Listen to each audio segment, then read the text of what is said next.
Ladies and gentlemen, distinguished guests, please welcome Natasha Jackson.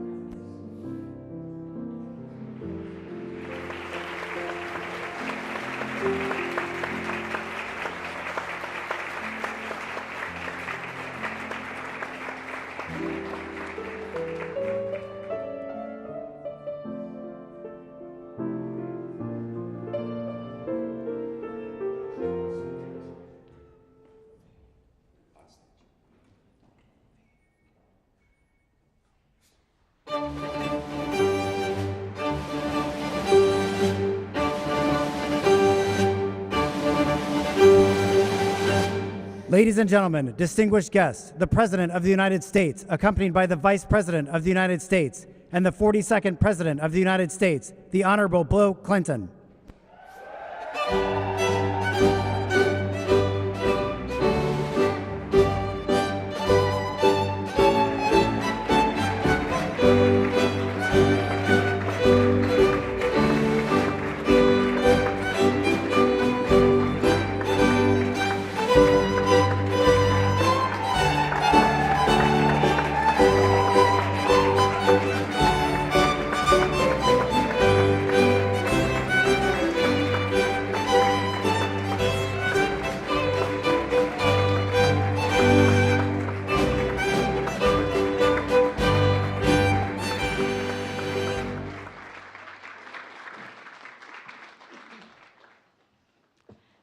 Good afternoon, everyone. Please have a seat. Good afternoon. Good afternoon.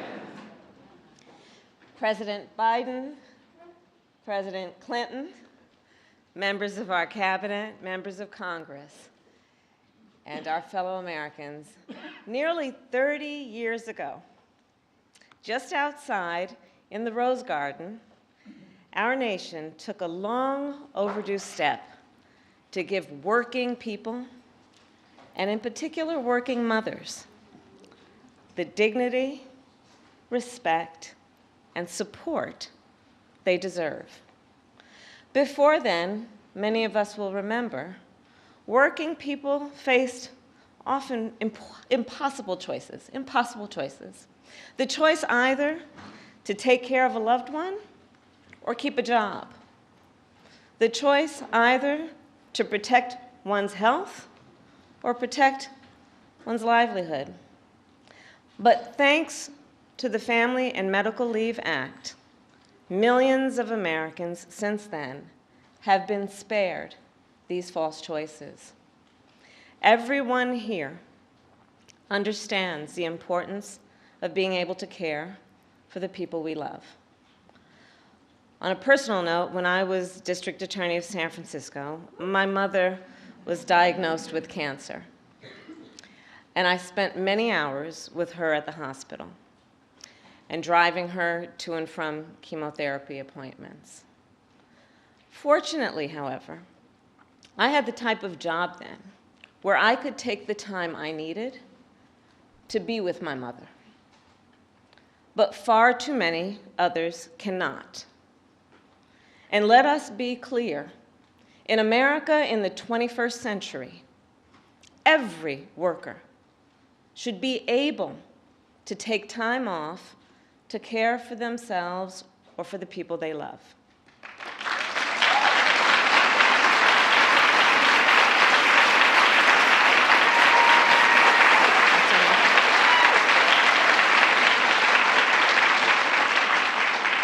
And here's the thing we know. When they are able,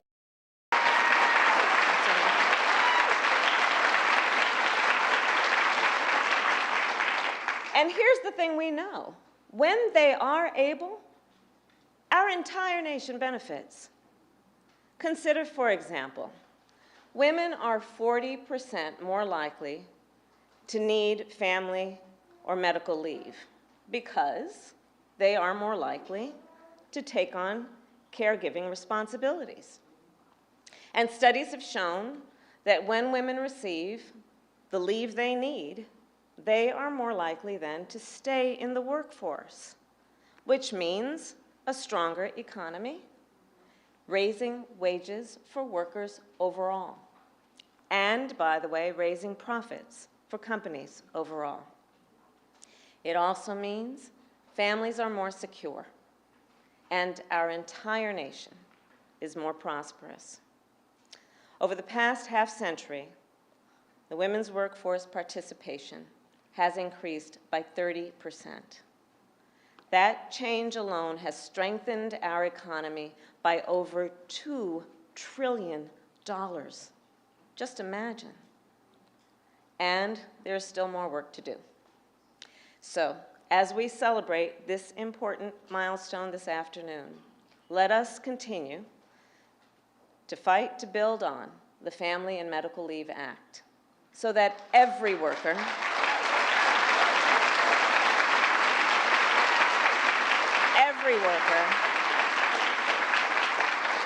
can take paid family and medical leave.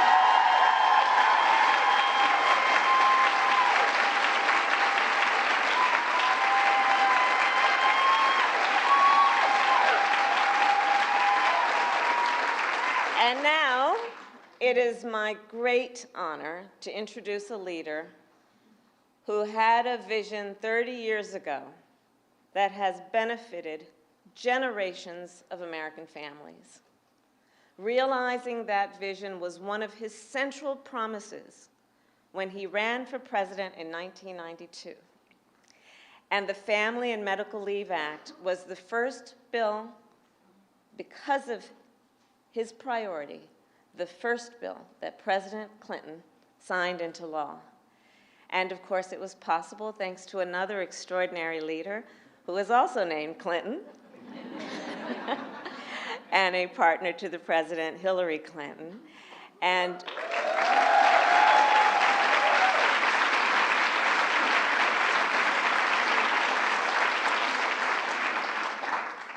the work of President Clinton and what he did to inspire his entire administration was the work that then went on to include an administration that created the child tax credit, which has lifted millions of children out of poverty, an administration that expanded the Head Start program,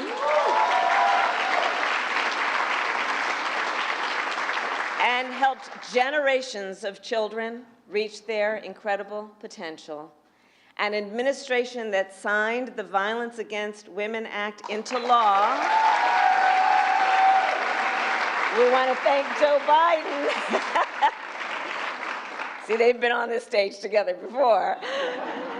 And an administration led by a president with an unwavering commitment to the workers and to the families of our great nation. Please join me in welcoming President William Jefferson Clinton.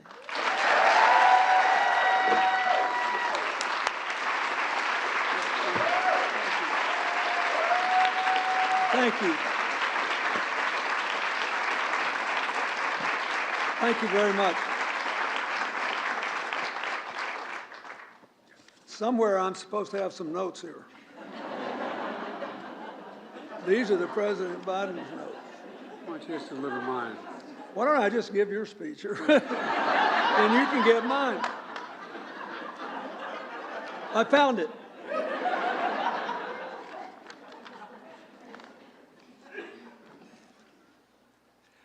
Thank you, Madam Vice President, for that introduction and for your kind remarks about the work we did. I'm very grateful to President Biden for many things, but I thank him for asking me back to the White House to celebrate 30 years of the Family and Medical Leave Act. And as you showed by your enthusiastic response to the Vice President's remarks, what the Family and Medical Leave Act should tell us about our common future.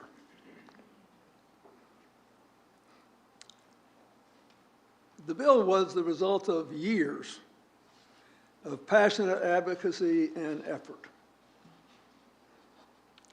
by so many people, none more than my friend of more years than we'd like to admit, Chris Dodd.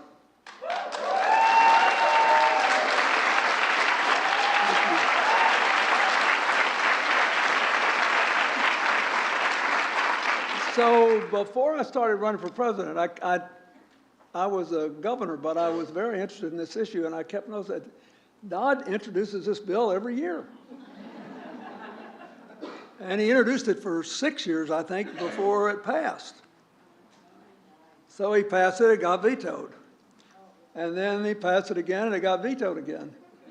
And by the time I started running for president, I basically made it a part of my stump speech because I thought it both embodied what was wrong then by the polarized politics of Washington and embodied the hazards of overlooking the country when it's changed on the ground.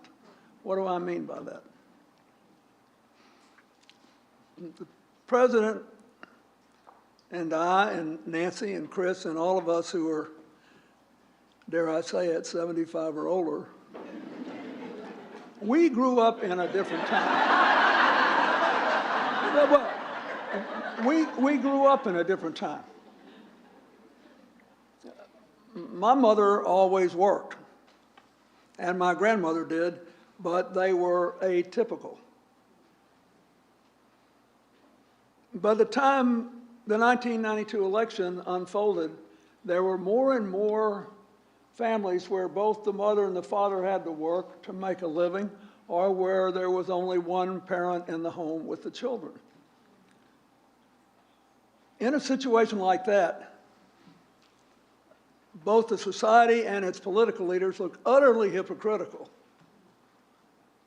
if they say, oh, there's nothing more important than raising children. Well, how about a little help to do it? Well, we can't do that. And so the rest of us followed the lead of Senator Dodd and the others in the Senate, and there were Republicans too that were for it. That was a different time. There were more than 200 women's, children, labor, and faith organizations led by the National Partnership for Women and Families. There were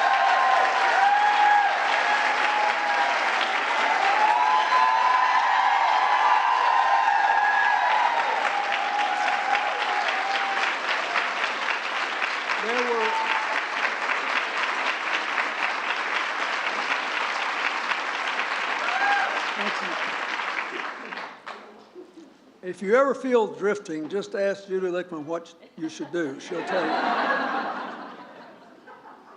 There were all these people in the business community who were progressive. They implemented their own forms of family leave because they realized it was good for morale, for productivity, for the long-term health of the business. Still, it took 8 years, 2 vetoes, and another election before it became law. But today, one of the most important things we can do is to remember that the Family Leave Act and every other thing that has really fundamentally changed this country that moved through Congress is an embodiment of what I learned from the World War I essay of the great German sociologist Max Weber, who said that politics was the strong and slow boring of hard boards. All these people bored the hard boards, and we are the beneficiaries, and we should all be grateful. And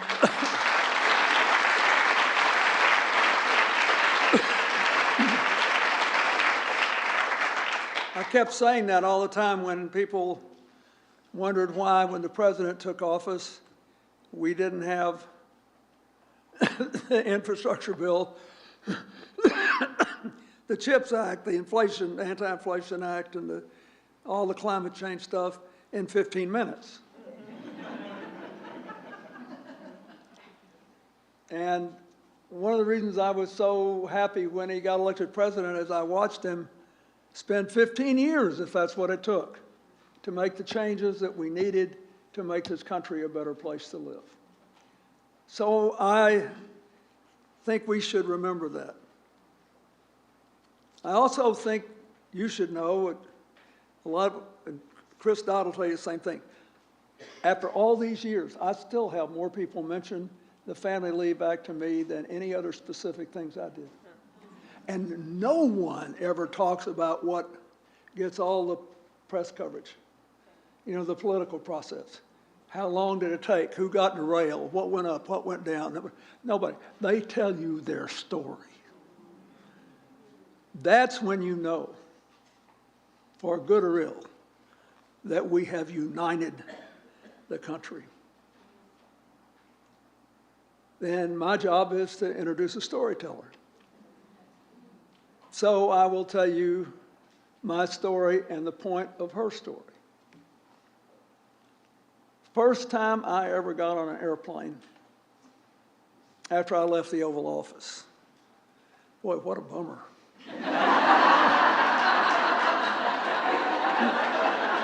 Somebody said, when do you really know you're not president anymore? They don't play a song when you walk in a room. And you're back on commercial air travel. So I'm taking the shuttle from New York to Washington. And this really compelling flight attendant with a very intense stare looked at me and she said, "May I talk to you?" And I said, "Sure." She said, "My husband loves you. He's a jazz musician and he teaches music in school. So he was always for you." She said, "But I really didn't care about you one way or the other until the Family and Medical Leave Act." She said, I have a sister, and we had the misfortune that both our parents were dying at once, one with cancer, one with advanced Alzheimer's. There's no way we could support them with care except because of the Family and Medical Leave Act. And I just wanted to tell you this. She said, "I've heard all these politicians give speeches about family values." She said, "I know how your parents die is an important family value." It was breathtaking. I never get on a shuttle after 20 years that I don't think about that woman. And then there's one other story. One early Sunday morning, I took a run out of the White House. I came back. I needed to go up and shower and dress, and Hillary and I were going to church. And I got there, and there was a young person at the White House giving a tour to a man and his daughter. She was obviously very ill. And I said, "Would you excuse me, because I'd really like to welcome you properly, but I need to go clean up and get dressed." And I had her taken to the Oval Office. So I went up, took a shower, came down, went in the Oval Office, gave a little standard 2 or 3 sentence tour and took a picture. And then I was walking them back out onto the South Lawn. And when the daughter walked out with the guide, he grabbed me by the elbow, and I turned around. He had big tears in his eyes, and he said, "My little girl's not going to make it much longer."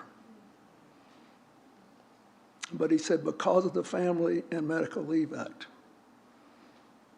these months I have spent with her are by far the most important time of my life." And he said, "I am telling you this because I read all this stuff. I know what all the controversies are." He said, "It is so easy for you up here to forget that what you do affects the lives of other people in ways you cannot imagine."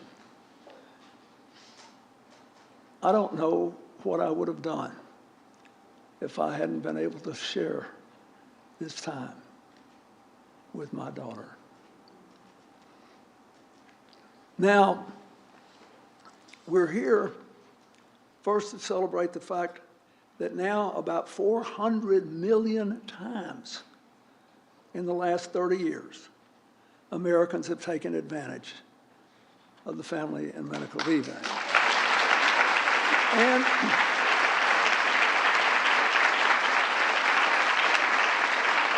we're here because in spite of that,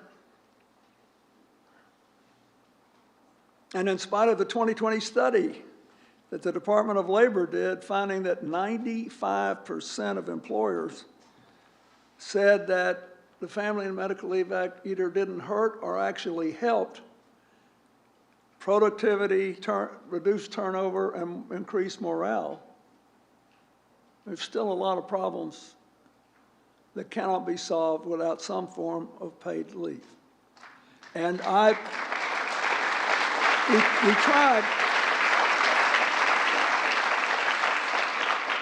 we tried to at least get permission to use surplus unemployment insurance funds by state in the late 90s, and there was a lot of opposition to that. So people acted like, you know, once again, the free enterprise system would collapse if we actually gave people a chance to take care of their sick relatives or be there when a baby was born or when there was some other terrible problem.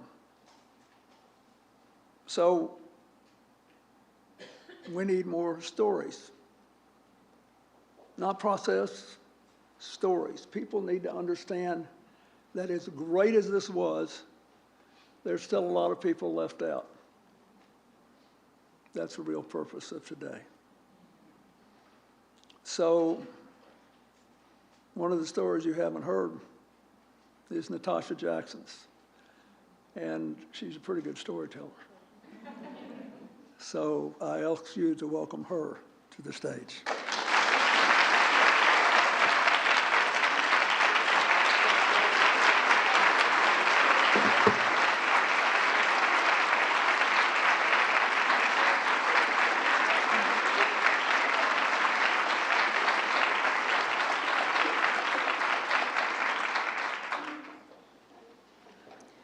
Thank you, President Clinton and Vice President Harris.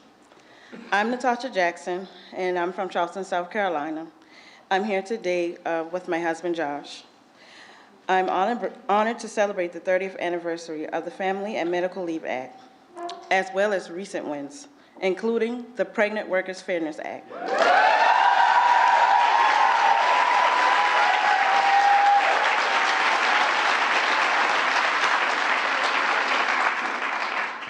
Which President Biden, thank you, signed into law over a month ago. This victory is personal to me, and I'm going to try not to tear up. When I was 3 months pregnant and the only woman working at a local rental furniture company, I asked my employer to let me do less heavy lifting. I thought it would be an easy yes. Instead, I lost my job. I was our primary breadwinner at the time. We just made a down payment on a house, but without my income, we had to back out of all of it. We then ended up homeless and needing emergency public housing, all in a matter of months. With fellow moms, including Miranda Legros and Lindy Trissler, they're here today, and we shared our stories in support of the Pregnant Workers Fairness Act. So what happened to us would never happen to anyone else. I have 2 daughters, and I also have nieces, and I am so grateful that they and millions of workers won't have to choose between starting a family and keeping their jobs. And I am grateful that President Biden keeps fighting for us, for workers, for families, for our economic security, and for women like me.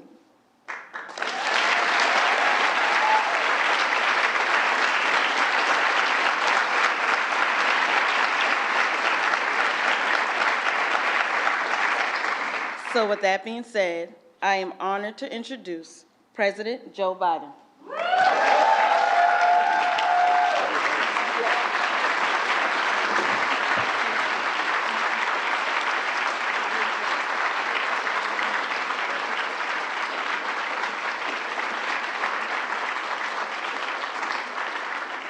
Natasha, thank you very much.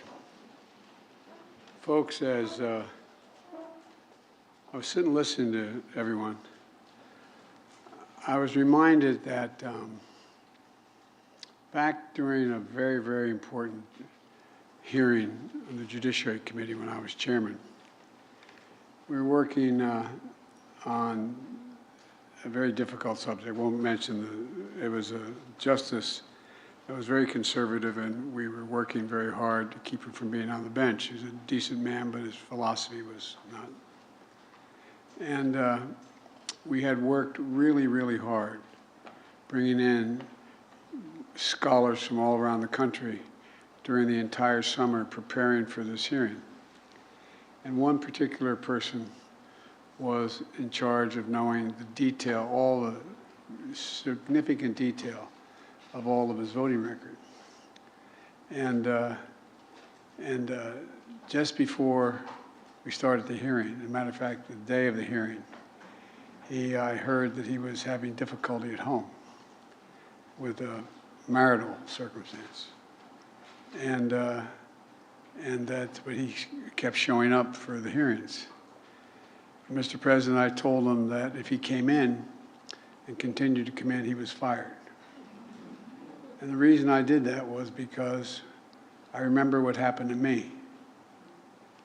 When I got elected to the United States Senate, I was 29 years old, and I had won a very close election against a popular guy. Nixon won my state by, I think, 64% of the vote. I won by a whopping 31 or 3,200 votes, only because my sister managed my campaign, and the reason I won. But all kidding aside, I was down here in Washington in Teddy Kennedy's office. He was the whip at the time, on December 18th, hiring folks, and I got a phone call saying my wife and daughter had just been killed, and my 2 boys were very badly injured. They were in the car, a tractor trailer, hit broadside of them. And I didn't want to come to the United States Senate. I really didn't.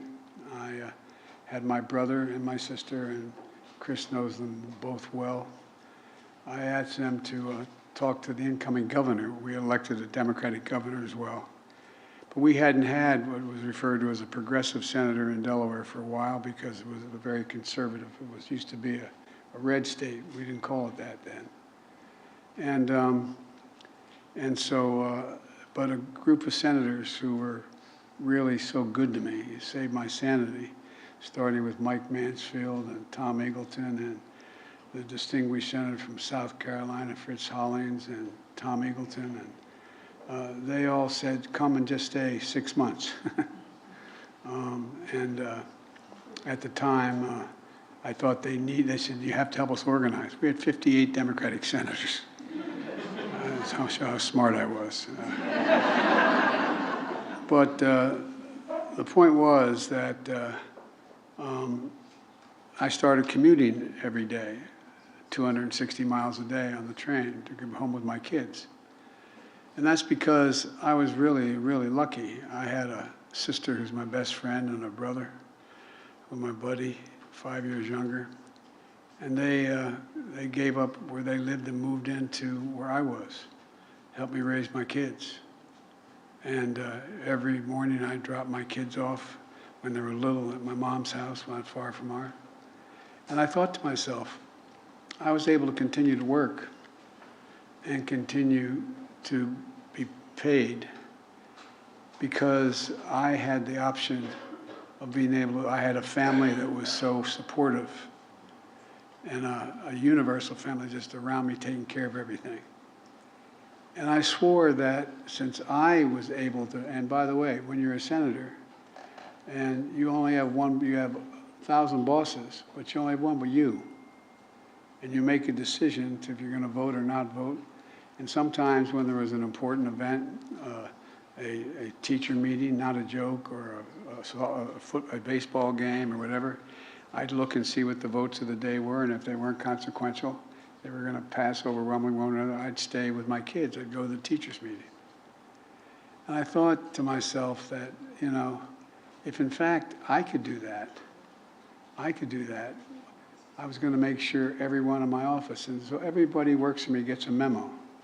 And the memo says, if you ever need time, you never have to explain why. all you have to do is tell me you can't show up. I take you at your word. I don't want you to have to reveal what the reason is.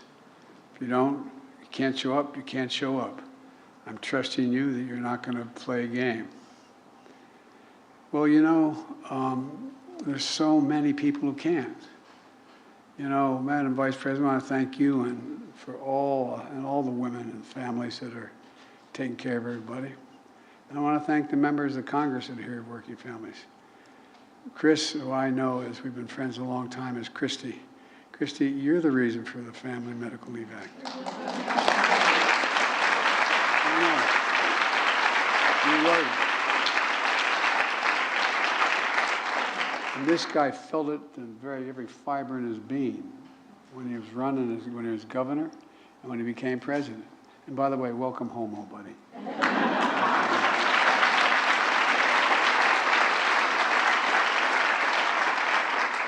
He made history by signing that act and into law. And you know, as a team effort, I was especially want to thank my friend, as I said, Chris Dodd, but also that woman sitting next to him was a little bit helpful too. By the way, stand up for a second. Come on.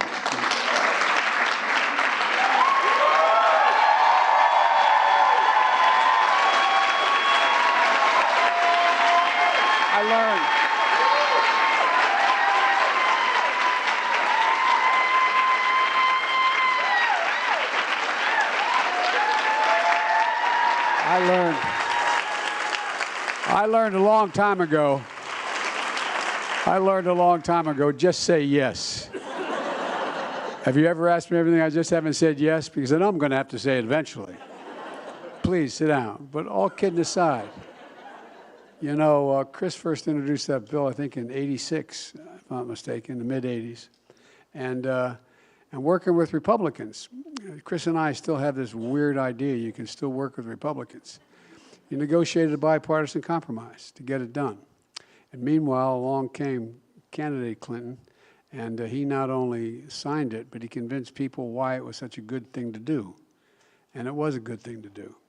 He knew in the United States that in America, no one should have to choose between their job and their family.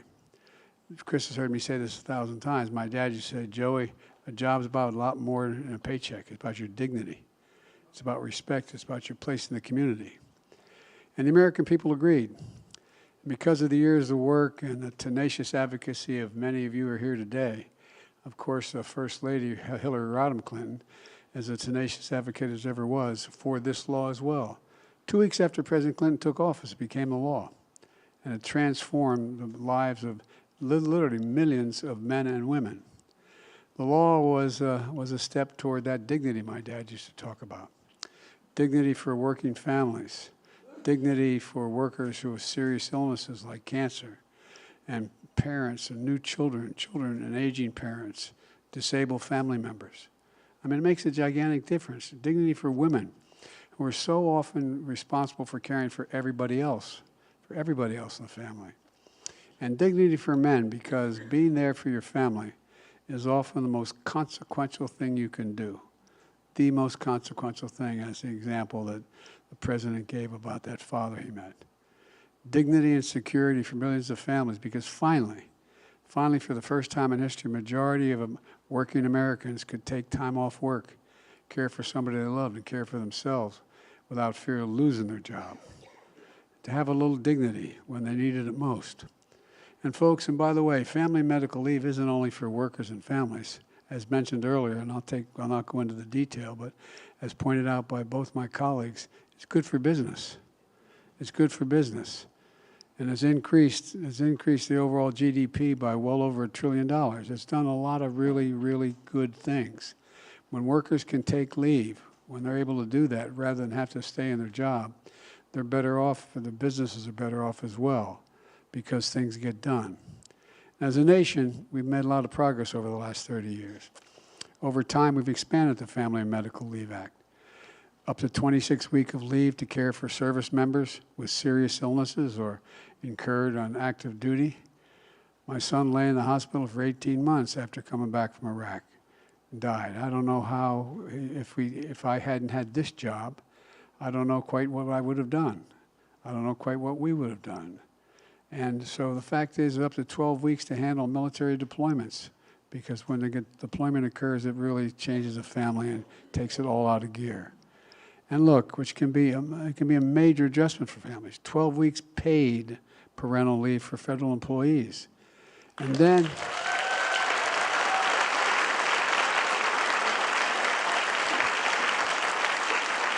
we strengthened protections against pay discrimination. We extended Medicaid coverage for new moms for a year postpartum. And I'm proud to say that under our administration, we've made additional progress. In December, as we mentioned earlier, we passed the Pregnant Workers Fairness Act.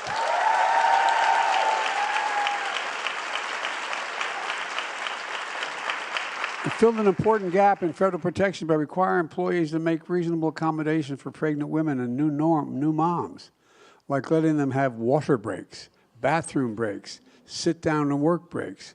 Can you imagine asking that? My Lord. Think about it, though. Think about it. Too many women have been denied just simple basic support. Plus, this law gives new moms time off to recover after they've had a baby. That's considered a reasonable accommodation. I guess so. But think about it. We got to say that. I mean, a reasonable accommodation, like that's something we discovered? So workers don't get family leave through Family and Medical Leave Act, may now get parental leave through this new law. You know, and when I ran for president, I promised to get this done, and we keep our promises. Look, I also signed a law that gives nearly 9 million nursing mothers the time for private space to pump at work. Now think about it. What an awful demand. I mean, my Lord, salacious. Remember some of the arguments made? Until now, teachers, nurses, farm workers, and others were at the mercy of their employers. Folks, this shouldn't be that complicated. It gets down to a word I guess we Irish overuse. It gets down to basic dignity. It's about being a country where women and all people can both work and raise a family. And today, we're taking another step forward. I just signed a presidential memorandum to make sure that the federal government leads the way in supporting workers. Right now, employees only qualify for family and medical leave if they've been on the job 1 year. Get cancer after 6 months? Your wife or your husband? Look, I'm a great respecter of fate. And I know all too well that you can't schedule when your loved one might need your help badly. You can't tell a newborn infant or a dying parent that you'll be there for them next year. And when serious illness strikes, you can't reschedule that either. So today I signed a memorandum, all federal agencies urging them to let federal employees take leave during the first year of the job from the time they get their family.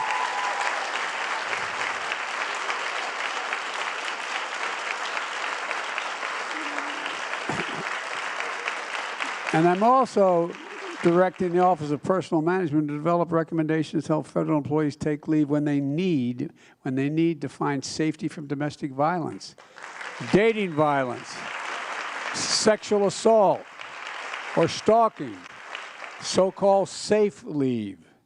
That matters. It matters a lot. You all know it. Additionally, we made historic investments to make child care more affordable so parents can work and provide for their kids. How can we compete in the global economy if millions of American parents, especially moms, can't join the workforce because child care or elder care costs them more than their paycheck? The cost of child care has gone up more than 200% over the last 30 years. 200%. Most families' incomes haven't grown nearly that much. And a lot of parents do the math and realize they can't afford to go to work. The first major piece of legislation I signed, the American Rescue Plan, provided historic tax relief to millions of families to help cover children's costs through the largest increase in history of the child tax credit and the dependent care tax credit.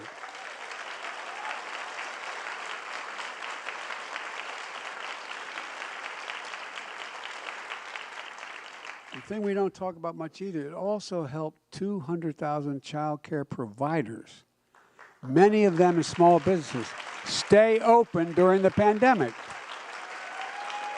to continue to serve 9.5 million children during that period. Look, and these funds help increase pay for child care workers who are significantly underpaid. They're overwhelmingly women, especially women of color. And I just signed legislation that increases the child care development block grant by 30%, helping low-income families afford child care. But here's what matters.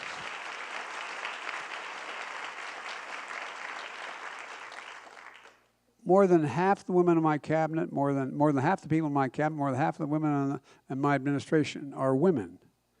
You think, well, God, that's across the board. Well, let's go. 30 years ago, we ranked number six among advanced economies that the share of with the share of women in the workforce. You know what we rank today? 19th. 19th. This is the United States of America, for God's sake. Women are 50% of our little slightly more than 51% of our 50% of our population. We can't reach our full economic potential if we leave half the workforce behind. Look, I ran for president. I ran for president to rebuild the backbone of America, the middle class. As you've heard me say 100 times, Wall Street didn't build America. The middle class built America. And by the way, unions built the middle class. So I come from a family that never very much benefited from a trickle-down economics. But when you build from the bottom up and the middle out, poor folks get a shot, and the middle class can live a decent life, and the wealthy still do very well. They still do very well. 2 years in the making, we're making real progress. These have been the strongest 2 years of job growth on record. Unemployment rate for women when I was sworn in was over 6%. It's now 3.6%. Black women and Hispanic women, unemployment numbers fell even greater. In my first year as president, we saw the largest one-year growth ever in women's participation in the labor force in nearly 30 years. Meanwhile,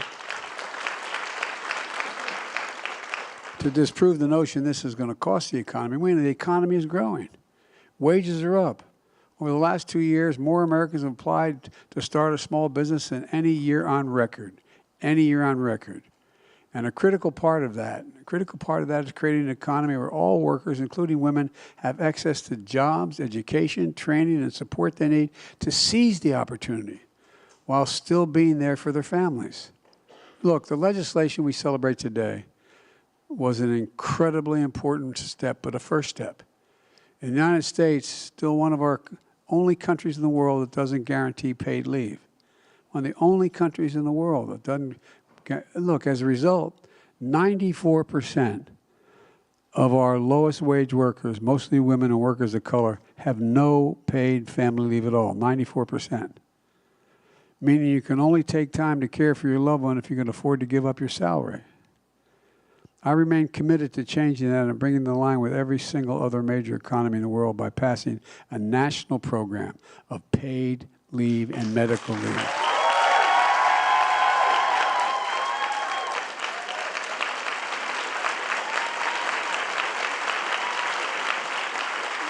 And by the way, American workers deserve paid sick days as well. Paid sick days. Look, I've called on Congress to act, and I'll continue fighting, as I know all of you will as well. No American should ever have to choose between a paycheck and take care of a family member or taking care of themselves.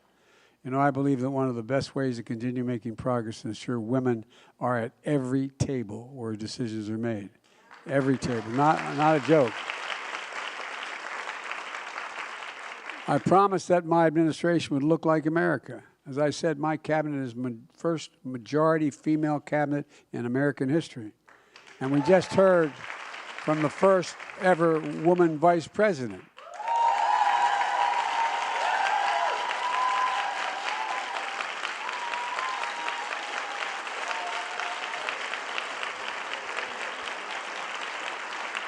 A leader in our administration for women's health, women's economic security, and equity for all Americans. And with her help, and so many of you who are here in this room, we're going to continue to make progress in the years ahead. I can honestly say, as I stand here before you, you've heard me say it before, I've been doing this a long time. I know you don't believe that, but I have. Look, I've never been more optimistic about America's future. Never. Never. We just have to remember who in the hell we are. I mean this sincerely from the bottom of my heart. We're the United States of America. There is nothing beyond our capacity if we set our mind to it and we do it together. There's nothing we've ever failed at when we've tried. Folks, we got a lot of work to do, a lot of work. But I'm so happy to be able to welcome my president back to the United States Congress, back to the United States Capitol. And he's promised me that I'll be able to sit at my desk tomorrow. God bless you all, and may God protect our troops. Thank you.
Mr. President, is police reform possible in this Congress? I hope so.